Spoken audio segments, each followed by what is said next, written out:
ভাই কাকে যেন ফ্যানটা ঠিক করতে দিয়ে গেছিলাম, ফ্যানটা কি হয়েছে ভাই? দেখছো জানো, আর এই যে ফ্যান নিতে আইছে, এবার ফ্যান দে। তোরে না কইছিলাম ফ্যানটা ঠিক করতে, আন ফ্যান দে। অন ব্যাটারে বুঝা তুই ফ্যান দে। হে এলাকা বরে ঘুরবো আর আমার লোকে হুদাই চিলাচিলি করবো। দেখ জানুয়ারে আবার মুখে মুখে কথা কয়।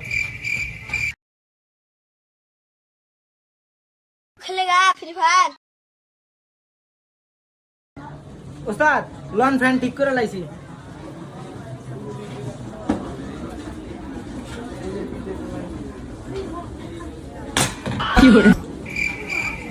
জানুয়ারে ফ্যান ঠিক করছে, অন এটারে ব্যাটারে তুই ডেলিভারি দে নিয়ে যা, তুই ডেলিভারি দে ব্যাটারে। ये कहाँ फंस गया भाई मैं। उस्ताद लाइट ले ली। দেখ এই যে অত্তন হিক হিক, দেখ এই যে লাইট কেমনে রেডি করছে হিক, আর অত্তন আর পা দিয়ে পানি খাই হিক। Technology technology technology. क्यों